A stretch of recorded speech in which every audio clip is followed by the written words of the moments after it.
Welcome back mga kaaldab. Ito na naman po ang inyong lingkod, si Mr. Destiny. At magbibigay po tayo ng pinakamainit na update po ngayon sa social media mga kaaldab.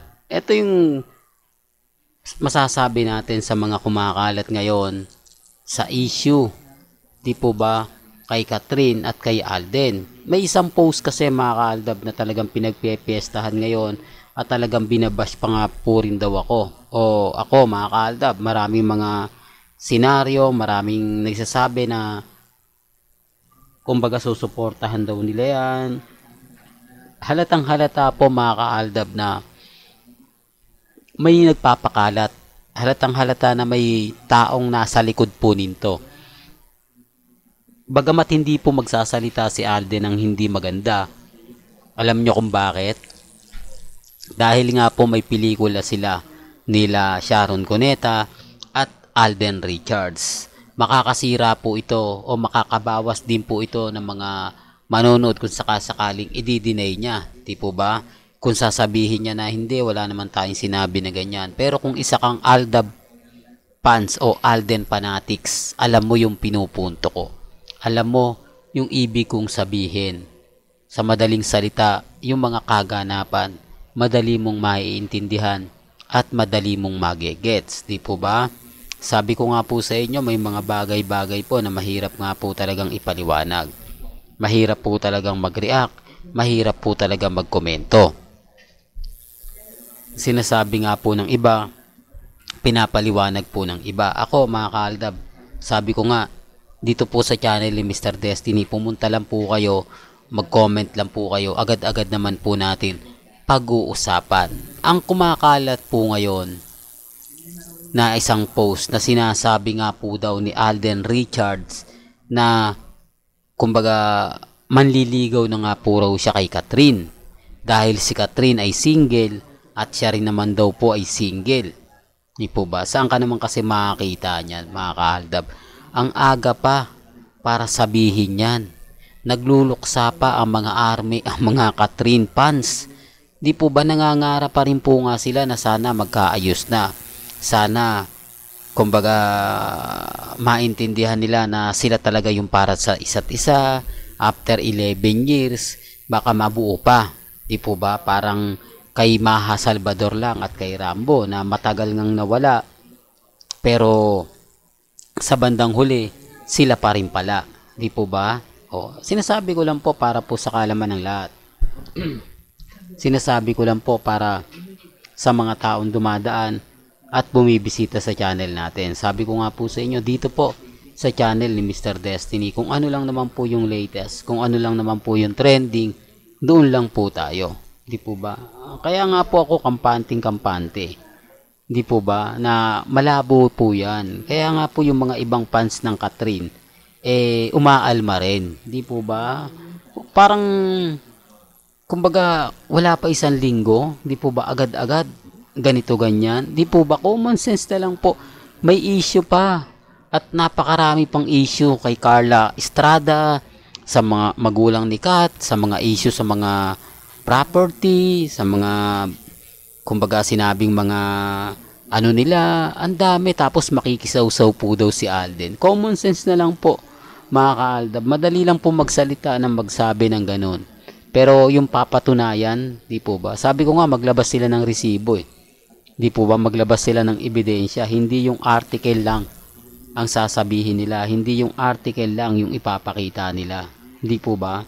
Tama naman yung mga sinasabi ko eh.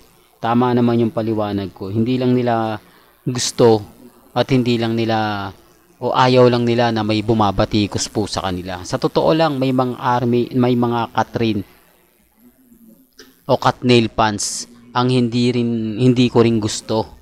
Di po ba? Matatandaan nyo mga kaaldab, sinabihan nila si Alden na bakla, sinabihan nila na manggagamit, lahat ng masasakit na salita. Real talk to, lahat po ng masasakit na salita ibinato nila kay Alden. Ito yung matatandaan nyo, remind ko lang Yung hello love goodbye, di po ba kumita yon? Di po ba ang laki ng kinita? Ngayon, pataasan sila ng ihi. Ngayon, noon sinasabi po na Binuhat lang daw po ni Catherine si Alden dahil palubog na raw yung karir nito eh. Pabagsak na dahil wala na nga po raw yung Aldab, naghihingalo na, kaya daw nagkaroon ng collaboration sa pagitan nga po ng ABS-CBN, Star Cinema at GMA Films. Totoo to mga ka-Aldab, yan, kumalat yun eh. Tapos kumbaga ang dami ng mga komento, tapos ang dami ng senaryo. Tapos siyempre hindi naman papayag yung Alden fanatics na ganun-ganunin lang si Alden. Di po ba insultuhin mo, kumbaga anuhin mo, although hindi nagre-react si Alden kasi alam nyo naman po si Alden mabait talaga yan. Lalo na po kapag babae po yung involved, di po ba? Sinasabi ko lang po para po sa kalaman ng lahat. Ang problema lang po mga ka-Aldab, ngawa na ngawa yung mga Katnil fans. Kasi nga po yung House of Us, talagang tatalunin o sabihin na natin natalo na ng Hello Love Goodbye. Doon nagsimula. Talagang grabe yung masasakit at maanghang. Hindi nga po dyan nagsalita si Alden eh. Kumbaga parang sinasabi lang ni Alden na hayaan nyo na lang sila. Di po ba? Sinasabi ko lang po yung totoo ha. Sinasabi ko lang po ito sa mga taong dumadaan at bumibisita sa channel natin. Kaya wag nyo pong isipin na sasagot din yan si Alden. Wag nyo pong kumbaga umasa na hindi magsasalita yan. Hindi po, marami po kasing ganap kay Alden ngayon. Lalong-lalo na nga po sa Family of Two. Ngayon po siya babawi dahil kumbaga 2 araw nga po siyang wala. At si Miles at si Sharon lang po talaga yung nag-promote. Kaya nga po sabi ko sa inyo, may mga bagay-bagay na babawi at babawi si Alden. Sa article na sinulat nila yan, hindi po talaga magre-react. Kasi sinasabi nila, tanungin nyo si Alden, interviewin nyo si Alden kung ano yung masasabi niya, di po ba? Kaya nga po nung in-interview siya di po ba, sa Family of Two, nung unang tanong, anong masasabi mo sa ganito ganyan? Anong sagot ni Alden? No comment na lang po ako, di po ba? Mali, kumbaga, respetuhin na lang natin, etc. etc. Di po ba, sabi ni Alden, kung ano yung desisyon nila, tapos bigla siyang papasok, bigla siyang makikisawsaw. Common sense na lang po. At ang layo, ABS-CBN po siya. Tapos GMA Kapuso. Ni bihira nga magkita eh. Ni hindi nga nagkikita. Tapos sasabihin may mga ganong bagay. Halatang halata po mga ka-Aldab, no? May talagang may ibig sabihin, may ibig ipahiwatig. Sabi ko nga po sa inyo, dito lang po sa channel ni Mr. Destiny, kung ano lang po yung latest, kung ano lang po yung trending, dun lang po tayo.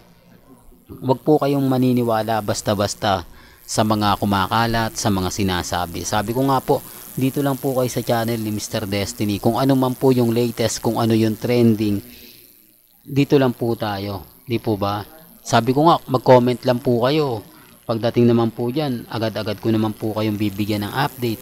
Agad-agad ko naman po kayong bibigyan ng mga kaganapan. Ito po yung isa sa kagandahan nyo po sa channel ni Mr. Destiny. 101% updated po tayo. Kahit ano po yung kuwento, kung nababasa ninyo, etc. etc. Di po ba? Kaya nga po ako kampante at matatag. Sabi ko nga po sa inyo, relax lang, di po ba? Maging kampante lang po kayo at maging matatag. Yun lang naman po yung importante. Lalo na po ngayon na talagang push na push po tayo. Biruin nyo, wala si Mengay sa EAT. No? Mamaya, yan po yung update natin. Kaya abang-abang kayo mamaya. Dahil yan po yung pag-uusapan natin. Kung ano na nga po ba yung mga kaganapan kay Maine Polkerson. Kung bakit nga po ba wala siya kanina sa EAT o sa 8 Bulaga. Yan po yung iniimbestiga natin, di po ba? Yung sinasabi ko, kagandahan nyo po sa channel ni Mr. Destiny. Kung ano pa yung latest, kung ano yung trending, punta lang po kayo dito sa channel ko, updated po kayo. Well, hanggang dito na lang po yung updates natin, mga ka-Aldab. Kaya kung gusto nyo pa po ng pinaka-latest at sariwang update, abay tumutok lang po kayo dito po sa channel ni Mr. Destiny para updated po kayo sa mga latest at sa mga bagong video po na ilalabas po natin maya-maya lang. Kaya kung bago ka lang sa channel na to at isa kang true-blooded Aldab Nation na nagmamahal kina Mengay at Isoy, tama po ang channel na pinuntahan mo, kaya consider na po kitang bagong subscriber at huwag mong kalimutang i-share ang mga video po natin sa mga mami, sa mga titas, at sa mga senyor. Hanggang sa muli, salamat po sa panonood at pakikinig.